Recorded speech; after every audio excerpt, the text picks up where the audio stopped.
Hello दोस्तों, 18वीं सदी में यूरोप में होने वाली इंडस्ट्रियल रिवॉल्यूशन जो ब्रिटेन के साम्राज्य से स्टार्ट हुई थी, फिर धीरे धीरे France, Germany, Russia, America, Japan जैसे देशों में पहुंची और फिर पूरे विश्व में पहुंची।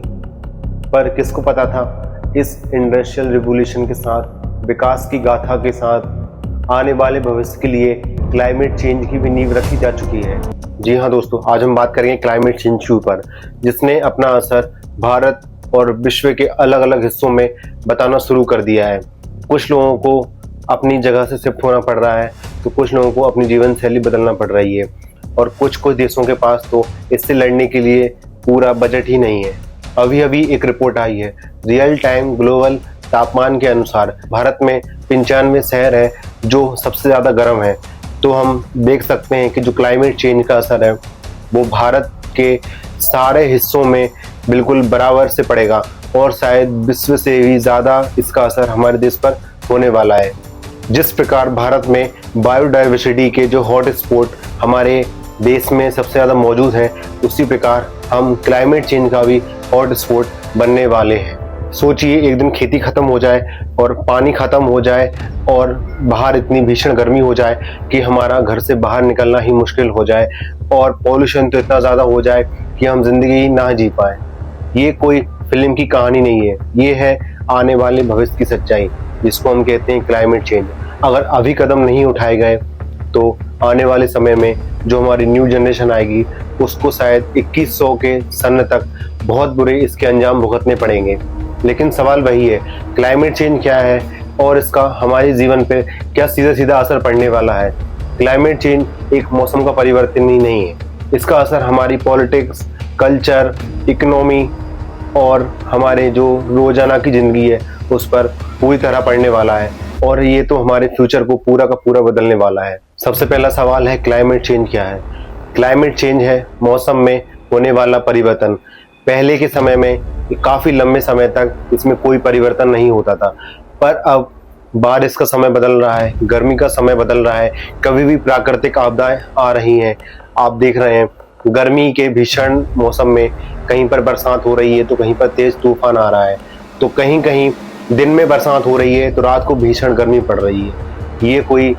आसान परिवर्तन नहीं है या नॉर्मल परिवर्तन नहीं है, ये है क्लाइमेट चेंज, जिसका असर आप देखना शुरू कर चुके हैं। और इसके पीछे का सबसे बड़ा कारण है ग्लोबल वार्मिंग। जब हम कोयला, गैस, पेट्रोल, डीजल या फिर जो हमारे रोजाना की कुछ चीज़ें हैं उनका हम उपयोग करते हैं, तो इससे सबसे ज़्यादा कार्बन डाइऑक्साइड का उत्सर्जन होता है। कार्बन डाइऑक्साइड हमारे धरती के चारों तरफ एक कंबल जैसा बना देती है, और फिर हमारे धरती में जितनी भी गर्मी निकल रही है ये बाहर नहीं जा पाती है और ये यहीं के यहीं रह जाती है, जिससे कि इसका असर हमारे जीवन पर और हमारे मौसम पर पड़ने लगता है। पहले ऐसा था, बड़े बड़े जंगल और जो ग्रीन प्लांट्स थे वो कार्बन डाइऑक्साइड को अपने अंदर ऑब्जर्व कर लेते थे, पर अब ऐसा हो रहा है कि हम ऑब्जर्व करने से ज़्यादा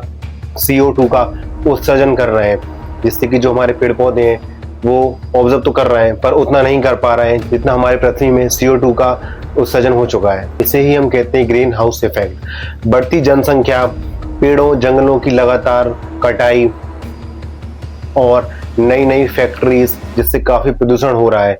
इसने इस समस्या को और ज़्यादा बढ़ा दिया है। बढ़ती गर्मी, इसका सबसे ज़्यादा असर आप देख सकते हैं हमारे देश में। मध्य प्रदेश, राजस्थान, गुजरात, छत्तीसगढ़, उत्तर प्रदेश, बिहार जैसे राज्यों में यहाँ का टेम्परेचर 40 डिग्री प्लस तो कहीं पर 50 डिग्री प्लस तक हो चुका है, जिसका असर हमारी खेती पर, हमारे पानी पर, हमारी नदियों पर और लोगों की ज़िंदगी, जिसमें आप देख सकते हैं कि किसी को हीट स्ट्रोक आ रहा है तो किसी का अटैक से मौत हो रही है। दूसरी चीज़, बाढ़ और सूखा।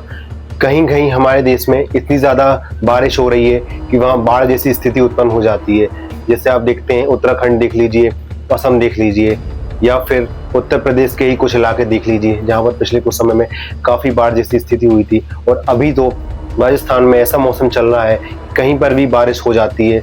इस गर्मी के मौसम में। और कहीं कहीं महाराष्ट्र और मध्य प्रदेश का बुंदेलखंड रीजन देखिए, जहाँ पर बिल्कुल ही बारिश नहीं होती है और सूखे जैसी स्थिति बनी रहती है। किसानों को इससे बड़ी समस्या हो रही है और आने वाले समय में और समस्या हो जाएगी, क्योंकि उनकी खेती और उनकी फसल खराब होगी, जिससे कि वो कर्ज में डूबेंगे और जो आत्महत्या के केस हैं बहुत ज़्यादा से ज़्यादा बढ़ेंगे और इसका सीधा सीधा असर आम जनता की जेब पर भी पड़ेगा, क्योंकि अगर फसल कम होगी तो मार्केट में महंगाई भी बढ़ेगी। समुद्री खतरा भी एक बहुत बड़ी समस्या बनकर सामने आ रहा है। जी हाँ, गर्मी से विभिन्न इलाकों में मौजूद बड़े बड़े ग्लेशियर जब पिघलेंगे तो समुद्र का जल स्तर ऊपर आएगा, जिससे कि जो भी कोस्टल रीजन पर क्षेत्र हैं या फिर शहर हैं या फिर बड़ी बड़ी जो इंडस्ट्रियल क्षेत्र हैं वो सारे इसकी चपेट में आएंगे और आने वाले समय में डूब सकते हैं। इसका सबसे बड़ा उदाहरण प्रशांत महासागर में ऑस्ट्रेलिया के पास में एक तुवालू नाम का एक द्वीपीय देश है, जहां पर वो देश धीरे धीरे डूबने की कगार पर आ चुका है और उसका ऑस्ट्रेलिया के साथ एक एग्रीमेंट हो चुका है कि हम हर साल 250 से 300 लोग आपके देश में भेजेंगे और आप उनको अच्छी ज़िंदगी और अच्छी एजुकेशन और अच्छी हेल्थ जैसी फैसिलिटीज़ देंगे। तो आप देख सकते हैं कि ये कुछ देश हैं जो डूबने की स्थिति में आ गए हैं, क्योंकि समुद्र का जल स्तर बढ़ रहा है और इसका सबसे बड़ा रीज़न है ग्लेशियर पिघल रहे हैं। ग्लेशियर इसलिए पिघल रहे हैं क्योंकि गर्मी बढ़ रही है। वहीं पर इंडोनेशिया की राजधानी जकार्ता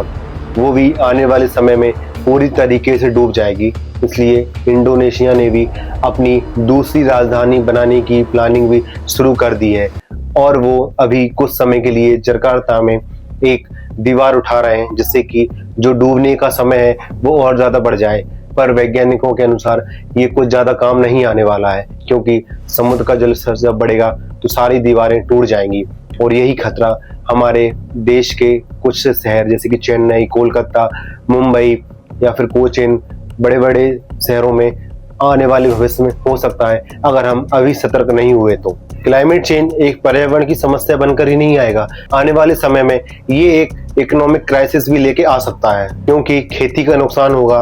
प्राकृतिक आपदाएं आएंगी, जिससे कि सरकार का जो खर्च है वो बेकार का इसमें खर्च होगा और इसका सीधा सीधा असर आपकी जेब पर पड़ेगा और टैक्स में बढ़ोतरी होगी और गर्मी बढ़ेगी तो बिजली की ज़्यादा से ज़्यादा डिमांड होगी। हर व्यक्ति अपने घर में एसी लगवाएगा, कोई फ्रीज लेगा, तो आप देख सकते हैं। और एक जो हमारी इंडियन इकोनॉमी का सबसे अच्छा सेक्टर है टूरिज्म, उस पर इसका सीधा सीधा असर पड़ेगा। आपने देखा हुआ जबलपुर में कैसे एक क्रूज़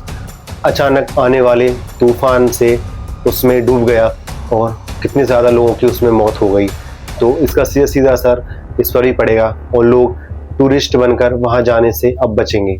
और अगर बिजली की डिमांड बढ़ेगी तो और कोयला का प्रोडक्शन करना पड़ेगा और फिर से और इतना प्रदूषण होगा, फिर उसका असर हमारे क्लाइमेट चेंज पर और ज़्यादा से ज़्यादा पड़ेगा, तो हम उसमें ही फंस के रह जाएंगे। इसका एक बहुत बड़ा सोशियो कल्चरल इफेक्ट भी सामने आएगा, जिसमें एक माइग्रेशन सबसे बड़ी समस्या निकल कर आएगी, जो अभी भी हमारे देश में बहुत बड़ी समस्या है। अगर किसी जगह पर खेती और पानी की समस्या इस कदर बढ़ जाएगी तो लोग उस जगह से पलायन करना शुरू कर देंगे और वो शहरों की तरफ आएंगे, तो शहरों में जो दबाव है वो पहले से ज़्यादा और ज़्यादा बढ़ जाएगा, जिससे कि ज़मीन की समस्या, पानी की समस्या और बिजली की समस्या शहरों की तरफ देखने को मिलेगी। इसका असर हमारे खान पान और जीवन शैली पर पड़ेगा, क्योंकि ट्रेडिशनल क्रॉप्स धीरे धीरे ख़त्म हो रही हैं, तो जो लोगों की लाइफ स्टाइल है वो भी चेंज हो जाएगी। अमेरिका की यूनिवर्सिटी ऑफ कैलिफोर्निया ने भी एक रिसर्च की है, जिसमें पता चला है लोगों के खान पान की जीवन शैली बदलेगी और ग्लोबल वार्मिंग बढ़ेगी, गर्मी बढ़ेगी, तो इसका असर हमारी जो आने वाली जनरेशन है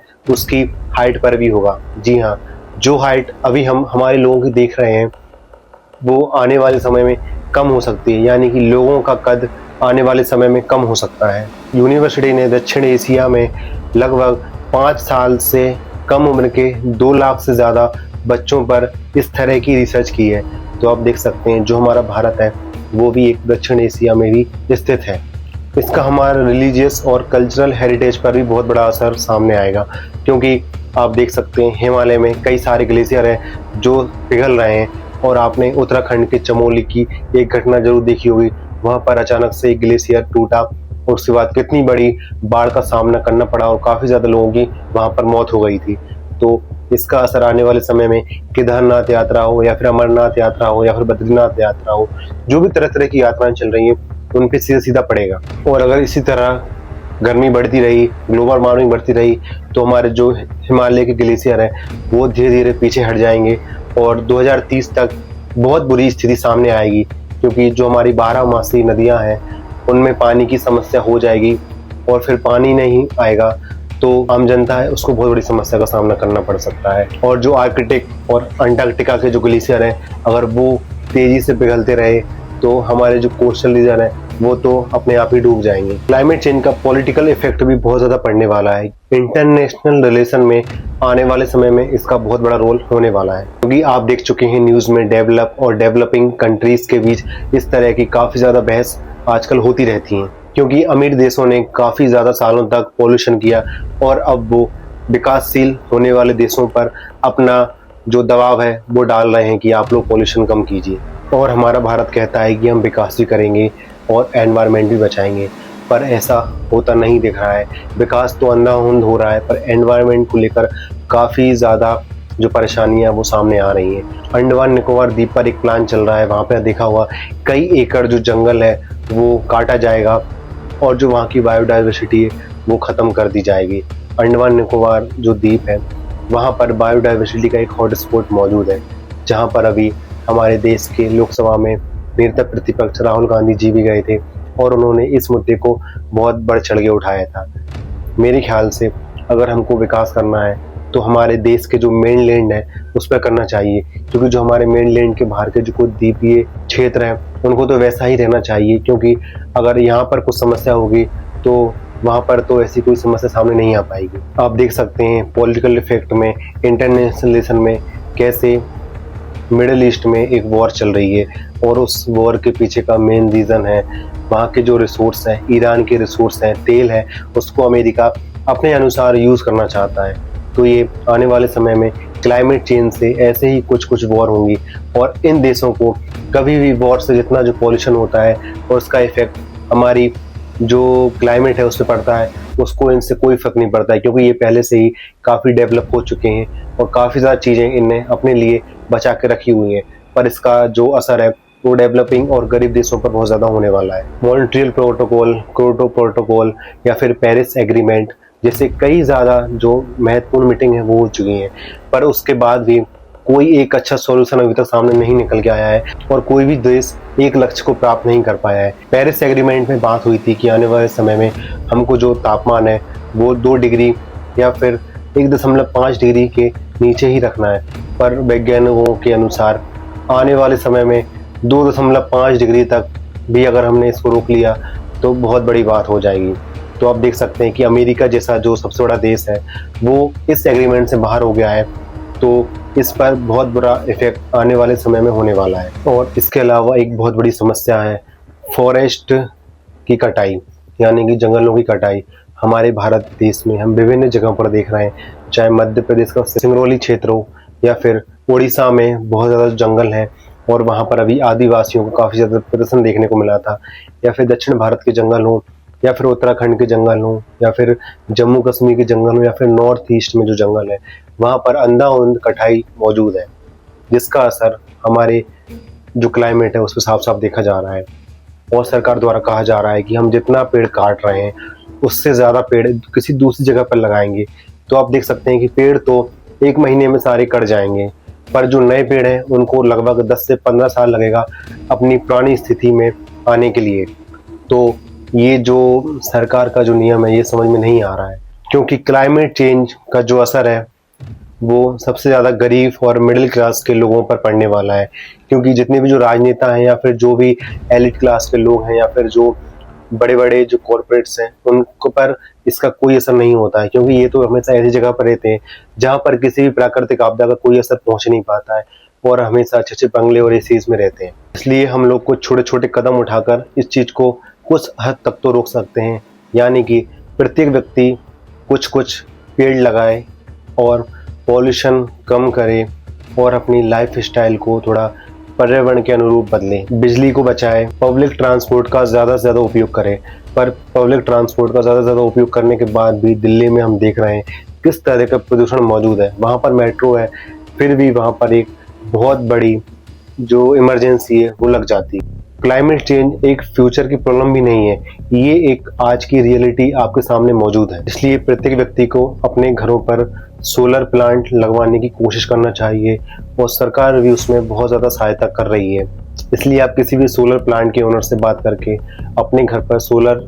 प्लांट का लगवा सकते हैं और जो बिजली है वो बचा सकते हैं। इसका असर आपको आपकी जेब पर भी दिखेगा जब बहुत ज़्यादा बचत होगी तो। और साथ ही साथ हमको इलेक्ट्रिकल व्हीकल्स पर भी मूव करना चाहिए और सरकार को भी विंड एनर्जी की तरफ ज़्यादा से ज़्यादा जाना चाहिए। और सरकार भी अपनी तरफ से पूरा कोशिश कर रही है कि जो एथेनॉल ब्लेंडिंग आपने देखा होगा, एक जो नया फ्यूल आया है, वो काफ़ी ज़्यादा हमको आने वाले समय में प्रदूषण में राहत पहुंचाएगा, क्लाइमेट चेंज को रोकने में भी अपना थोड़ा बहुत हेल्प दे। और हर इन्फ्लुएंसर को एक बार तो क्लाइमेट चेंज पर बोलना चाहिए और उस पर एक वीडियो बनाना चाहिए, तभी अवेयरनेस आएगी।